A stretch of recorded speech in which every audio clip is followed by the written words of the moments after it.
Okay, I don't know where we are in this process, so I'm just going to explain it. I've just had the um, contractor's estimator out here. This follows up a visit yesterday afternoon with the adjuster, and we got a couple things to point out. One, definitely, this corner is a structural corner of the house. So having knocked the corner out is structurally bad. This crack that I've shown you previously is new, and it extends all the way back to this window. And that tells us that they're probably going to have to rebuild that wall definitely back to that window. Down here at the bottom of the wall, we have discovered that the force of the impact has caused the brick wall to move about 1 centimeter to 1.5 centimeters off of the foundation that it's built on, which is also a good sign that all of that has to go and be rebuilt. All this wall behind me that you see here is going to have to go, and of course that means they're going to have to bring in the screw jacks, and they're going to have to prop the roof up, and they're going to have to tear all this out and redo it. And if we come along over here on the front side of the house, of course, because the window is there, we're probably going to lose the window and possibly the block all along the way, because there are cracks all the way to the kitchen on the interior walls, which shows that the force of the impact pushed the wall in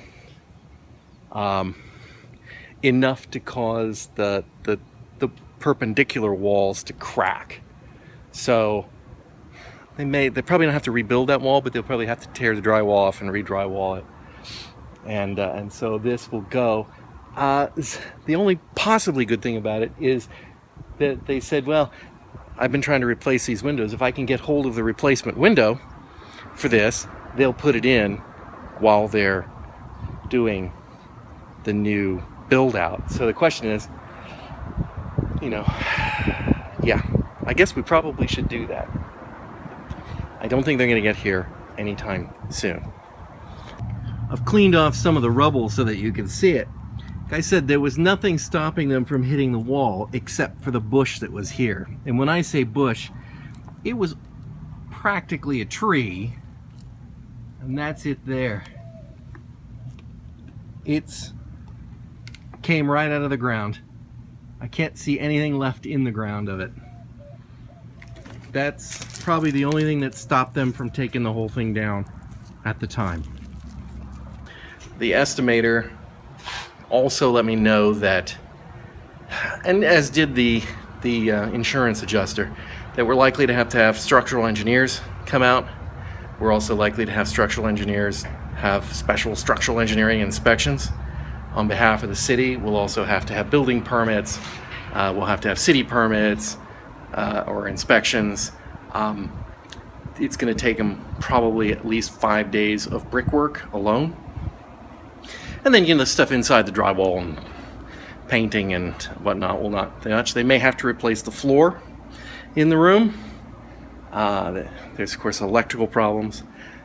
It's going to be a long process. The inspections are not going to speed it up, and I'm guessing that I'm going to have at least 3 more weeks of dealing with this.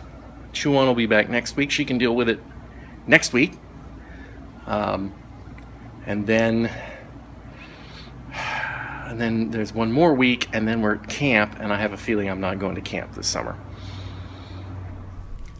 Well, I was just editing together my second update on the trials and tribulations of the hole in my wall, and I realized I hadn't actually told you how things went down that Sunday night when it happened. So this is what happened. I was actually doing my Tedium Unlimited for the day before, for the weekend, and I'd been recording a piece of narration pretty much in this exact spot with the camera right there, and talking to camera. And I finished, and I took the camera off the tripod, and I set it down over here on the desk, and I plugged it in because I had Final Cut Pro running over here, and I hit the import button. And as I hit the import button, just within 30 seconds, I hadn't even had a chance, because that usually takes a little while to import the files that are on there, and I was going to get up and do something, and there was a sound that could only be described as an explosion. Now knowing what it was, I can tell you there was no squeals, there was no breaking, there was no nothing. And it was just pow, and then that sound you get of, you hit two bricks together, it's that sort of hollow, tiley, bricky sound, tinkling down, and that is that room right through this wall. And over on that side, this is the back end of that room, and that's the far side where they hit. And so if I look this way, I can see straight into my kitchen. This is a big arch. And then if you turn right past the refrigerator, you're right in the room. And so when I turned and looked this way, this cloud of smoke came blowing out of the room. And it turned out it wasn't smoke, it was cement dust and particles. And then Taz, who basically lives in that room, that's his den's in there and his kennel, and he came running out and shot, down that way. And I got up, and I walked in, looked, and the room was just an incredible mess. Particularly because of that cabinet that had burst apart and was laying down on top of the bikes, and so it wasn't instantly obvious what was going on because the car was kind of hidden behind all that stuff. And I bent over to see what I could see, and then I could see the lights flashing, and I saw the car. And so I came back here, and I grabbed my phone and I unplugged it from the computer, and that's where I started. That was where I said, someone has literally just driven a car into my home. And I walked in there, and I got one shot of the light, how it looked, flashing. And then I said, I ought to call 911. Now, this is one of those weird things. I didn't want to use my cell phone because I was recording video with it, and I thought there's bound to be some good video. I don't want to be on 911 with that. So, and I wanted to use a home phone, because if you call from a home phone, they get your address, right? If they call from the cell phone, they're guessing your address, but if they call from the actual phone, they know where you are. So I thought that was probably the best approach. And but it's actually a corded phone, because the batteries are dead on all the cordless ones, because we never use the phone. So I'm on the corded phone, and I'm calling 911, and of course they're asking if anybody's hurt. And well, and at this time, my kids are asleep on the far side of the house, and they did not wake up. And I knew that they were not injured. There's no way they could have been injured from this, having seen what it was. So I'm like, well, no, I wasn't thinking of us. I was thinking, well, I don't know. I haven't actually been outside and to take a look. So I their emergency services are coming, but it's definitely a car in my house because I can see it. And I popped outside and I took a look, and I could see the car, and I could see one person sitting in the car, straight upright. I didn't see that they were moving, but they were straight upright. And then I came back in and I said, well, it's a car and people, and they're like, well, what color is the car? And I'm thinking, really? Do I care what color the car is? It's covered in brick dust car color. Anyway, so I went back out, and I heard a car doors, and I looked, and it was a white Chevy Malibu, and the two occupants got out. One of them was tall, and one of them was very short. And I think the tall one was the passenger, and the short one was the driver, and that does jive with what they told the police. So I saw them outside the car, and I had 911 on the line, but of course it's a corded phone, so I couldn't reach it. So I just said to him, hey, I've called 911, emergency services are on the way. And their response was, you did? And I'm like, that's an interesting reaction. That's an interesting reaction. Yes, you just plowed your car into my house. What would be my first reaction? I don't know, get the shotgun and shoot you? No, it's call 911. For crying out loud. Anyway, I came back in and I told him that. And the cops, not the cops, but the 911 dispatcher, very weird. I mean, they took, my name and they had the address and the phone number and whatnot. And it was like they didn't want to let me off the phone. And it wasn't because they thought I'd do something. It sounded like it was like an emotional support thing. Like they were just, worried I was in a trauma or something, which has been commented by several people so far. I handled this pretty cool, and I was by this point. I was done. I mean, I knew I wasn't hurt. I knew the kids weren't hurt. I knew there's absolutely nothing on earth that could be done at this point other than, go with emotions and have the insurance take care of it. That's what we pay the insurance for. So then I went back out, and after hanging up, because I said, no, I'm fine. And they said, oh, okay. And I went out, and the two of them were standing there, and now they'd gotten side by side, and one of them said to the other, and I never got within 20 feet of the two of them. It's as close as I ever got to them. One of them said to the other, and I don't know which one said it, you've got to get the fuck out of here.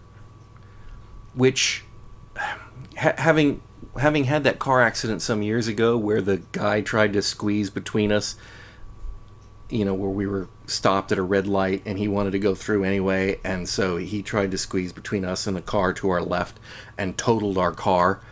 His car got totaled too. He got pulled up to the side. I mean, he just got out of the car and started walking, which, knows they're doing something wrong. Turned out he was an illegal immigrant and had to be deported back to Mexico. But in this case, they were stoned out of their minds on drugs.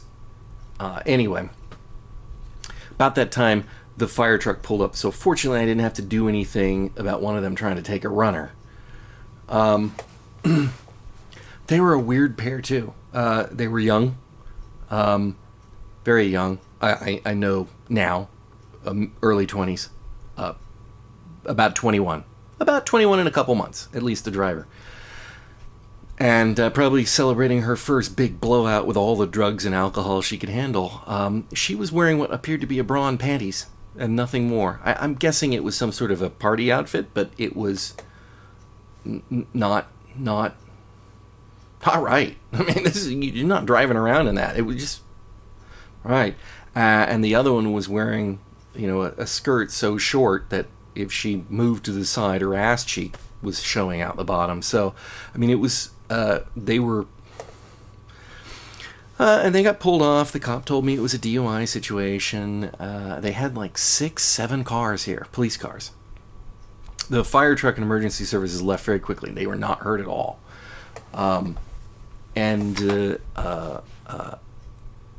Then we, I kind of was taking videos and moving around and I could hear the policemen doing their search, and one of them bends over and he finds something in the car, and I think it was a box, something about yay big, because he pulls it out and he shows it to the other cop and he goes, yeah, this appears to belong to the driver, and into an evidence bag. And then the other pulls something out and he goes, yep, and a bag of weed. And that get into the evidence bag and stuff. So they had reason for wanting to do a runner. And apparently the owner of the car was the passenger. And that's the one thing that makes me question it, because I'm not sure which person was in the passenger seat. I think it was the tall one was in the passenger seat, and the short one was the driver, and it is the short one that claims to have been the driver. I don't know, I don't know, but it's just, I would never let, I guess if you're drunk or stoned out of your mind and you need a designated driver, I suppose I might let a friend drive my car and drive me home, but obviously not if they were in the same state. Otherwise, I would not, I would allow Irene to drive my car because it's her car, but I don't let my friends drive my car. That's nuts. Not if I'm in it. I suppose if they needed to borrow a car, that would be different, but like, oh, we're going somewhere together? I'm driving. So that part strikes me as weird, but I could just be old-fashioned and possessive of my cars. I don't know. Anyway, that was how it went down. They hauled them off to jail, or at least the driver. They towed the vehicle out, as you saw, and then left me to the cleanup process. I will say that our insurance company, which is Liberty Mutual, has been really great so far. They haven't given me like loads of cash or anything, but they're saying all the right things, which is basically, don't worry about this. We will take care of it, all of it. So that much I appreciate.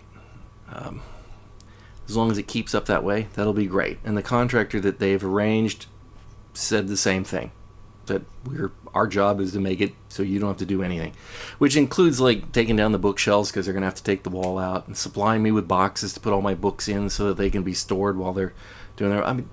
Nice. I'm good with that. So anyway, if you're following along with these adventures, I'm sure that there's a few more where I'm going to be talking about this incident, and so if you want to be alerted to them, don't forget to like, comment, and subscribe. And there's a thunderstorm coming. That's just what I need. In fact, I better go out and check and see if it's raining. Until next time.